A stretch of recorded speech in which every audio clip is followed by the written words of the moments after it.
Master piece. నా belief ఏంటంటే ఏ రోజు వచ్చినా సరే ఆ కాంటెంట్ చాలా కొత్తగా హిట్ చేస్తుంది. ఎందుకంటే అందులో వాడిన టెర్మినాలజీ కానీ, మీరు world of super hero films అవన్నీ చూస్తాం కదా, అసలు ఎక్కడ ఏది మ్యాచ్ కాదు. ఇందులోది కూడా ఎక్కడ మ్యాచ్ కాదు. దీని గ్రామర్ దాని గ్రామర్ కంప్లీట్ వేరే ఉంటుంది. అప్పుడు ఆ గ్యాప్ వచ్చింది మాకు ఒక 1.5 year 1 year నాకు కనిపిస్తుంది. 4 scene ఇదేదో గ్యాప్లా ఉంది ఇక్కడ. ఆ తర్వాత మళ్ళీ కమర్షియల్గా క్లైమాక్స్ ఫైట్కి అన్నింటికి ప్రిపేర్ అవ్వాలి. Let's do a film. నాకు సినిమాలు తప్ప మరి ఇంక చేయడం అవ్వదు. అప్పుడు చూస్తున్నప్పుడు ఇంత ఫోటో చూశాను మొబైల్ అదేదని. సో కిల్లర్ అప్పుడు రాసిన స్క్రిప్ట్ అండి, చాలా ఫాస్ట్ రాస్తా. డిజైన్ ఆల్రెడీ ఉంటాయి, మళ్ళీ రీవిజిట్ ఉంటుంది మొత్తం అంతాను. సో కిల్లర్ స్టార్ట్ చేసాం. ఆల్మోస్ట్ ఒక 50-60 daysలో వర్క్ అంతా ఫినిష్ చేసాం. కానీ మళ్ళీ విఎఫ్ఎక్స్కి ఇచ్చేస్తున్నారు, రేపు ఫైనల్ అవుట్పుట్ ఇచ్చేస్తున్నారు ఆయన, అంతే కదా సార్? సో వాళ్ళు ఒక 6 or 8 months పడుతుంది ఆల్మోస్ట్. ఈ ఏప్రిల్కి ఎప్పుడో రిలీజ్కి వస్తుంది. అంటే ఈ గ్యాప్ని ఎలా ఫిల్ చేయాలనుకున్నప్పుడు వచ్చిందే కిల్లర్. అది ఆల్రెడీ స్క్రిప్ట్స్ ఉండడం వల్ల, నేను ఆల్రెడీ ప్రిపేర్ అయ్యి ఉండడం వల్ల ఇప్పుడు తీస్తున్నప్పుడు 5-6 years బ్యాక్ రాసింది, అప్పుడు ఎప్పుడో ఉన్న థాట్ని ఇప్పుడు ఎగ్జిక్యూట్ చేస్తున్నప్పుడు ఇప్పుడున్న అన్నింటికి ముడిపెట్టి తీయాలి కదా, అప్పుడు అంతగా లేదుగా. సో ఆ గ్యాప్ని ఫిల్ చేసాం. సో ఈ ఏప్రిల్లో కిల్లర్ వస్తుంది. చెప్తాను తర్వాత. మాస్టర్ పీస్ June, Julyలో వస్తుందండి. 2 సూపర్ హీరో ఫిల్మ్సే ఇయర్ ఉన్నాయి. సో ఇయర్లోనే. Yeah, all the very best అండి. Thank you. జ్యోతి గారు, మేము చూసిన జగతి మేడం క్యారెక్టర్ వేరు, ఇప్పుడు చూస్తున్న క్యారెక్టర్ వేరు. So amazing transformation. సో ఈ ట్రాన్స్ఫర్మేషన్కి ఎంత కష్టపడ్డారు, ఎలాంటి చేశారు? డెఫినెట్లీ కష్టపడ్డాను సార్. చాలా సాక్రిఫైస్, అంటే sacrifice in the sense small things. All heroines they do it. మనం ఒక ఇంత కాంపిటీషన్ మధ్యలో నిలబడాలన్నప్పుడు, బికాజ్ అప్పుడు చేస్తున్న క్యారెక్టర్స్కి ఏం అవసరం లేదు. సో అలా వెళ్ళిపోయేదాన్ని. And I didn't had time that time. అప్పుడు నాకు ఆలోచించడానికి, థింక్ చేయడానికి దేనికి టైం ఉండేది కాదు. I use to be very stressed. చాలా కోపంగా ఉండేదాన్ని. సెట్లో కూడా చాలాసార్లు అరిచిన సిచ్యువేషన్స్ కూడా ఉన్నాయి. అంటే మార్నింగ్ టు నైట్ ఇక్కడ వర్క్ చేయి, 3-4 days back to back work చేయి, మళ్ళీ చెన్నైకి వెళ్ళు, చెన్నై నుంచి బెంగళూరుకి వెళ్ళు.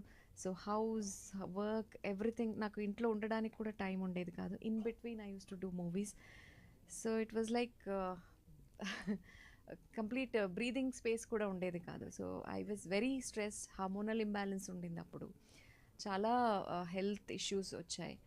So after that I took a break and okay, ఈయన అంటే ఒక ఆశ, like you have to do it అన్నప్పుడు దాన్ని సీరియస్గా అంటే నన్ను నేను స్క్రీన్లో చూసుకుంటున్నప్పుడు I should feel okay for myself. Okay, I do look okay అని ఇంకొకరి జడ్జ్మెంట్ తర్వాత, but I should feel okay కదా. సో అందువల్ల చాలా ఒక 7-8 kgs తగ్గాను.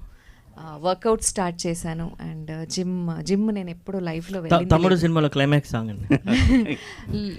అంటే యోగా చేసేదాన్ని తప్ప జిమ్ ఎప్పుడు వెళ్ళలేదు. ఇక్కడ వచ్చిన తర్వాత then I started gym, diet, everything. కానీ మ్యాక్సిమం ఏంటంటే పీస్ ఆఫ్ మైండ్ ఉంది. ఈ ప్రాసెస్లో సుకు గారు హెడ్ మాస్టర్, టాస్క్ మాస్టర్గా ఉండేవాళ్ళ, లేకపోతే కోఆపరేటివ్గా ఉండేవారు? అంటే కోఆపరేటివ్ అండి. బట్ ఏంటంటే మాకు నచ్చిన సబ్జెక్ట్ మనం చేసినప్పుడు దట్ ఈస్ డిఫరెంట్. ఎవర్రా చేస్తారు ఇప్పుడు. ఐ వాజ్ అంటే వర్క్ చేసి 10-15 years. ఐ వాజ్ ఒక ఆల్మోస్ట్ 18 years నుంచి స్టార్ట్ చేసిన వర్క్. నేను వర్క్ చేసి ఐ వాజ్ టయర్డ్. ఇప్పుడు మళ్ళీ ఏదో రిలాక్స్ అవుదాం అనే టైం మళ్ళీ ఇంత పెద్ద రెస్పాన్సిబిలిటీ తీసి నా తల మీద వేసాడు. సో అప్పుడు కొంచెం టైర్డ్ అనిపించేది. But now I'm happy, people are accepting it. అంటే ఆ ట్రాన్స్ఫర్మేషన్ అవుతున్నప్పుడు lot of comments, you also know. So lot many negatives, lot many things from the family, from surroundings. అదేంటి అన్నట్టు. So but now everything has settle down, calm down. Okay, she's doing something, let's support her అన్నట్టు. Even family is coming back. So అలా everything సెటరేట్ అవుతుంది. Feeling happy. సుకు గారు, congratulations. యాక్చువల్గా ఇందా మీరు చెప్పారు అంటే ఒక సినిమా ఆల్రెడీ విఎఫ్ఎక్స్కి ఇచ్చి ఆ గ్యాప్లో చేశానని. బట్ బేసిక్గా అలాంటి టైంలో ఏంటంటే ఎవరన్నా ఒక రోమ్ కాము అంటే మైండ్ దాని నుంచి డైవర్ట్ అవ్వాలి కాబట్టి చేసుకుంటారు.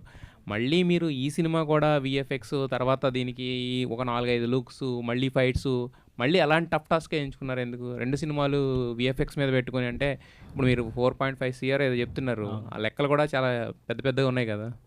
ఫ్రాంక్గా చెప్పాలంటే అప్పుడు నాకు బుర్ర పని చేయలేదండి. ఇప్పుడు కవర్ చేస్తూ ఆన్సర్ ఇస్తా.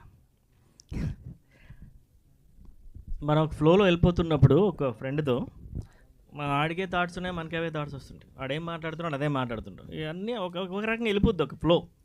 సడన్గా నేను మిస్ అయిపోయి ఆయన వచ్చాడు అనుకోండి, కంప్లీట్ కాంట్రాస్ట్ మారిపోద్ది. నేను మాస్టర్ పీస్తో వెళ్తున్నప్పుడు నాకు ఆ సూపర్ హీరో లేకపోతే విఎఫ్ఎక్స్ విజువల్ ఎఫెక్ట్స్ ఇదంతా వెళ్తుంది.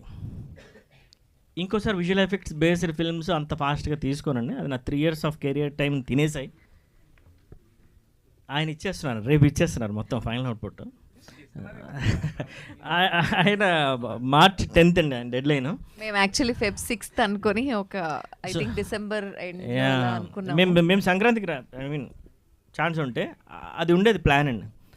క్వాలిటీ వైజ్ ఎందుకంటే అది ఆ ఫ్యాంక్స్ ఆ టెంటకిల్స్ అదంతా చేస్తున్నప్పుడు అది మనం కాంప్రమైజ్ కాలేం. చూస్తూ ఓకే చెప్పలేం. మా డిఓపి అండి ఇంకా ఆయన స్కూల్ మాస్టర్ ఆయన. నా వరకు అసలు అది రాదు, ఏమై అవుతుందా విఎఫ్ఎక్స్ అంటే నేను ఓకే చేస్తేనే మీకు వస్తుంది అంటాడు ఆయన. అంటే సాడిస్ట్. ఆయన వైఫ్ ఇక్కడ ఉన్నాను. సో అలా అన్నట్టు నెక్స్ట్ వచ్చే డ్రామా ఫిల్మ్సే ఉంటాను. రీసెంట్గా అనిల్ రావిపూడి గారు మాట్లాడినప్పుడు కూడా అదే అన్నారు, మీలో ఒక సార్కాస్టిక్ వే ఉంది, పూర్వీ అంటారు, డ్రామా ఫిల్మ్స్ చేయండి. విఎఫ్ఎక్స్ చేశారు 2 ఓకే ఫాస్ట్. నేను చాలా ఫాస్ట్ తీస్తాను ఫిల్మ్స్, ఇయర్కి 2-3 ఫిల్మ్స్. 2 ఫిల్మ్స్ మీద ఒకేసారి వర్క్ చేయడం నాకు నాటకాల దగ్గర నుంచి ఉంది. అది ఎందుకో ఇక్కడ మళ్ళీ సింక్ అయింది, ఎందుకు సింక్ అయిందో తెలియదు. దట్స్ ఇట్, అదే రీజన్. థ్యాంక్ యూ సుకు గారు. కంగ్రాట్స్ అన్న. ఆయన ఒక కత్తి పట్టుకొని గ్లింప్స్లోని సాంగ్లోని టీజర్లో పొడుస్తుంది కదండి, పొడుస్తుంది ఆమెనే చూస్తున్నారు. ఆ పొడిపించుకుంది ఈయనే రాజేష్. థ్యాంక్ యూ పొడిపించుకునే అదృష్టం ఇచ్చినందుకు. చెప్పండి. సో అంటే మీ పాయింట్ ఆఫ్లో ఏదైనా క్లారిటీగా ఉంటారు, ఎందుకంటే మేము మీతో ట్రావెల్ అయ్యాం కాబట్టి. సో మీరు ఏమనుకున్నారో ఫైనల్గా అది వచ్చిందని అనుకుంటున్నా. అండ్ ఆడియన్స్ నుండి ఉండే క్వశ్చన్స్ ఏంటంటే, జనరల్గా మేడం జ్యోతి గారు ఏంటంటే సీరియల్, సో ఆ బ్యాక్గ్రౌండ్ మొత్తం ట్రెడిషనల్ అలా ఉండేది. బట్ ఇది చూస్తే మొత్తం మోడర్న్ కావచ్చు, ఫైట్ సీక్వెన్స్ కావచ్చు, ఇలాంటివన్నీ ఉన్నాయి. సో మీరు ఎలా బిలీవ్ చేశారు తినే కరెక్ట్ ఈ నా స్టోరీకి అని? సో లేదంటే ఆల్టర్నేటివ్ ఇంకెవరికైనా అనుకున్నారా ఏంటి? లేదండి, జ్యోతి లేకపోతే కిల్లర్ అనే ప్రాజెక్ట్ ఎప్పటికీ వచ్చి ఉండేది కాదు. ఫిమేల్ ఓరియంటెడ్ స్క్రిప్ట్స్ అని వేరే ఉన్నది, వేరే విషయం, వచ్చి ఉండేది కాదు. ఆమెనే చేయాలి, అది ఆమె కోసమే రాసుకుంది, ఆమెదే డిజైన్ మొత్తం అంతా. ఇకపోతే ఏదో అడిగారు ముందు, అటు నుంచి మళ్ళీ ఇటు వచ్చేసారు. ఏంటండి అది? సీరియల్స్ కాకుండా ముందు కాదు అంటే సీరియల్ మొత్తం ట్రెడిషనల్ కదా ఆవిడ, సో ఇటు డిఫరెంట్గా చూపించారు. ట్రెడిషనల్ మోడర్న్ వెస్టర్న్ ఇదేమి ఉండదు. If you go to Brazil right now, ఎక్కడికైనా అబ్రాడ్ ఎక్కడికి వెళ్ళినా సరే లెక్కలన్నీ వేరు.